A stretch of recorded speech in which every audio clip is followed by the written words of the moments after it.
This is the third installment in the sequence of 4 lectures that constitute classes 11 and 12 in summer 2020, and that deal with quantum statistics and the ramifications of quantum statistics and the density of states as far as the properties of materials. This lecture is going to deal primarily with fermions in a gas, so the Fermi gas.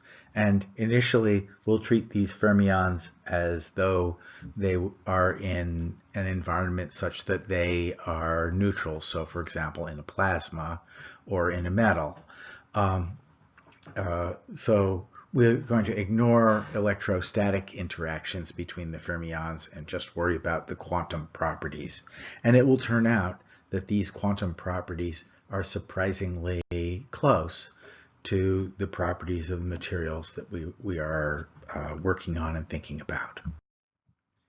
So to remind you, when we have a system in which the boundary conditions, a cube is what we've been working on, in which the boundary conditions are periodic, that is, that the wave function on one side of the cube is the same as the wave function on the other side of the cube, then we end up with a simple relationship for the density of states as a function of wave vector magnitude in the system, which is that the density of states is directly related to the volume of the system, and that it is proportional to the square of the wave vector, because that's the surface area of a spherical shell that then encompasses a certain number of k states. We would use, in order to make a conversion to density of states as a function of energy, the same relationship that we have been using, which is the density of states in wave vector space, which is proportional to k squared. And let me get the laser pointer now, okay, which is proportional to k squared, and dividing by the derivative of the energy with respect to wave vector for whatever particles we're talking about. We are going to concern ourselves in this portion of the class with particles that have mass, that is electrons, and that they are moving at classical speeds, that is much less than the speed of light. So at least for the first portion of this piece of the lecture. So the kinetic energy of these electrons, it can be taken to be Planck's constant over 2 pi squared, so h bar squared, wave vector squared over twice the mass of the electrons in the system. And then dE dk is just h bar squared k over m. We make those substitutions, and after we've taken our derivatives and made substitutions for k in here, remember that k is proportional to, energy is proportional to k squared, so that k squared is in there, but I'm going to be dividing by k in the end. Then I end up with a relationship that says that the density of states as a function of energy in a three-dimensional system in which particles have mass and are moving at non-relativistic velocities is proportional to the volume of the system. Okay, so larger volume, denser states, right, or more states, and the square root of the kinetic energy of the electrons in the system.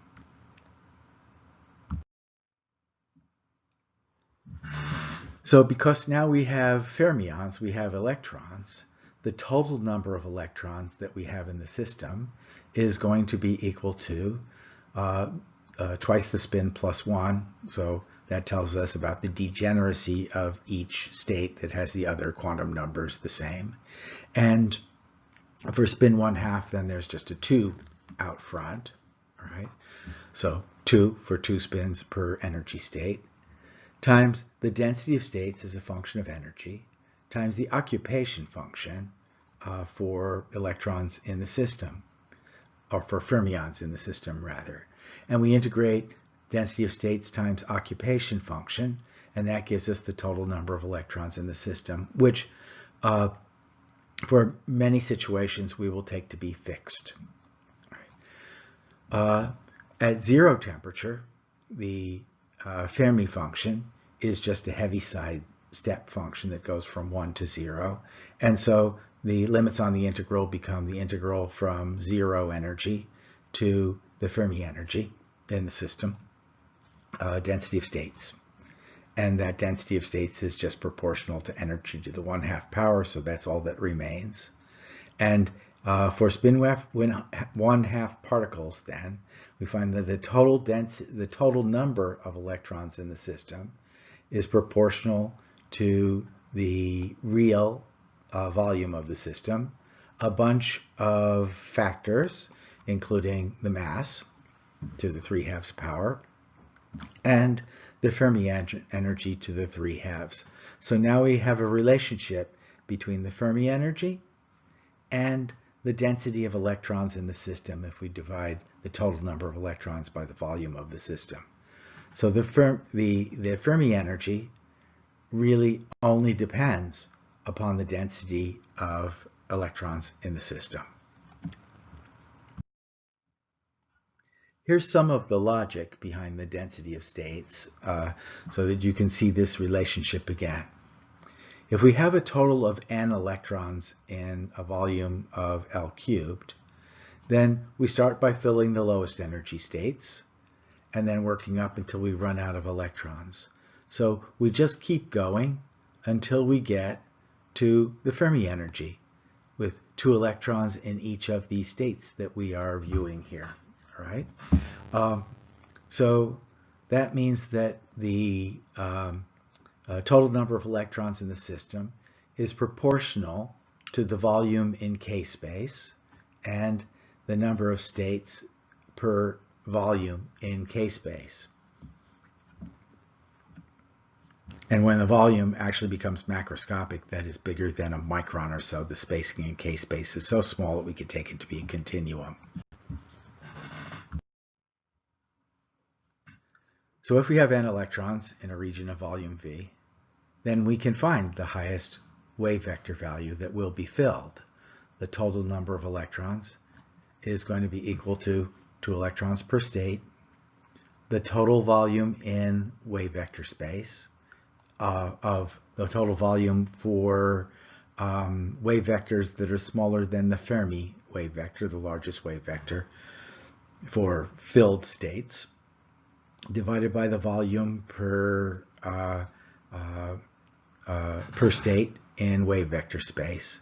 And then the total number of electrons in the system is equal to the Fermi wave vector cubed times the volume of the system over 3 pi squared.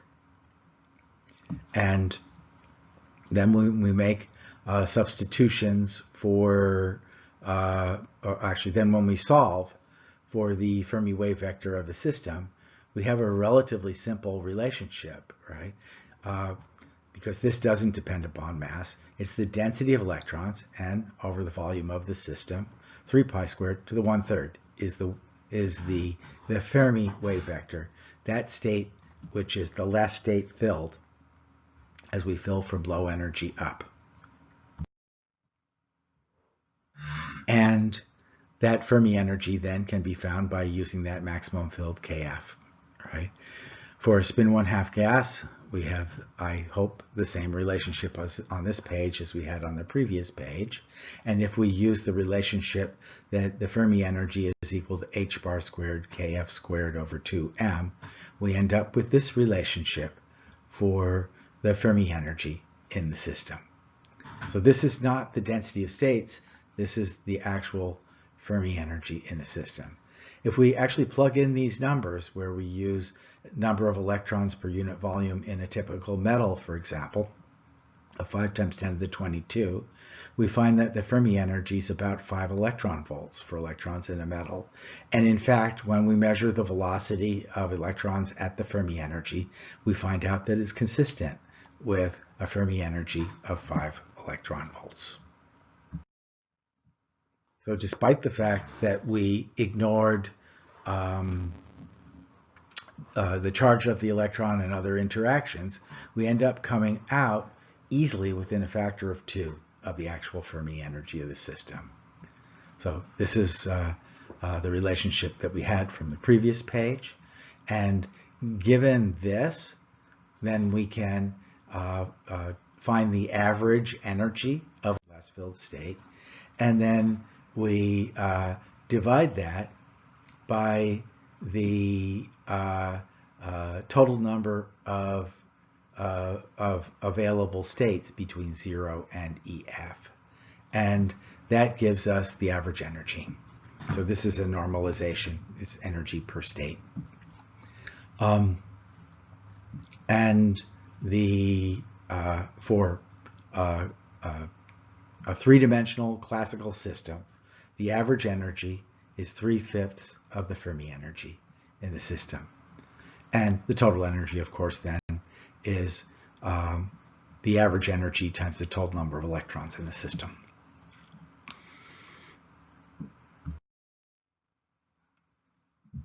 So here's a completely new idea related to the fact that when we put electrons into a system like a metal, that those electrons are forced into higher energy states.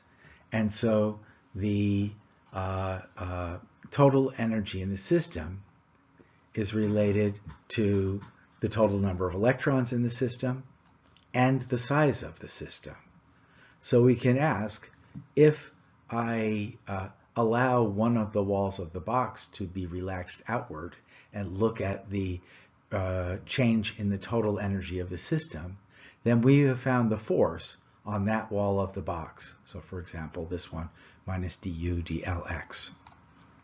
If I have a cube and I allow the cube to expand in all three directions so that the length of a side of the cube is this, all right, then the force on all 6 walls, total force on all 6 walls, is the change in energy per change in length of a side of the box. Take that derivative, we find out that there is a force that is proportional to 1 over the size of the box cubed, 1 over the volume of the box. And that corresponds, if I wish, I can say, what's the pressure on one wall? It's going to be equal to that as well, all right? The pressure on one wall is the total force on all 6 walls divided by the area of the 6 walls. And so I end up with a pressure that depends upon the volume of the box as 1 over the volume of the box cubed. And this pressure pushes outward. The box wants to get bigger. When I increase the size of the box, the total energy of the electrons in the system goes down, and that means that the force points outwards. So this force actually is weird. It's called Fermion degeneracy pressure. And if we increase the size of the box while keeping the number of particles constant, which we would do for a metal, for example, or in a moment I'm going to talk about stars, the energy of the particles in the box increases, even if there are no electromagnetic interactions among the particles. And I'm going to talk in the next segment of this course about this effect in stellar situations. Of course, we've really simplified things here, and so I'm just going to remind you of a few things that we've got to think about when we're calculating the wave functions and the total energy for particles in a box. All right. So when we analyze a particular system, we should keep other factors in mind. Are there electromagnetic forces between the particles in the system? So if I did nothing but put electrons in a box and had nothing else there, then the electromagnetic force would be huge. There would be a repulsive energy. So for example, this will apply in the latter portion of the course when we're talking about putting protons into a nucleus. We're forcing those protons to be in the nucleus. There are no opposing charges, And so they can build up a very substantial repulsive electromagnetic force that changes all the energies in the system. For nuclear situations, we have to worry about a strong force attraction between the fermions in the system. Protons and neutrons are fermions. We have to worry about weak forces in some circumstances, at least, and we might have to worry about gravity. So when we're solving a particular system, we have to stop and ask, what are all the forces in the system and how do they affect the system overall? And then another thought here is that we should think about whether it's energetically favorable for particles to combine to form another particle. So for example, a proton plus an electron is a neutron, right? But that situation actually costs quite a bit of energy, of order 1,000,000 electron volts. Something a little bit smaller than that, but of order 1,000,000 electron volts. That's huge, right? Much greater than binding energies in hydrogen or other systems. And but we do find that this actually is energetically favorable in some situations. One, when gravitational potential energy is very large, then it turns out to be advantageous to push the proton and electron together and make neutrons. Other situations that can occur if I've got free protons and free neutrons and electrons in a system is that they can combine. Actually, they can even combine when I don't have, for example, neutrons. What can happen is that two protons can combine momentarily and lose a positron in the process, for example. But putting all of these particles together, we can form a helium atom. And it might be energetically favorable for the system to actually be a gas of helium atoms, which then interact with one another classically. And we will be talking about the effect of temperature on such systems as well.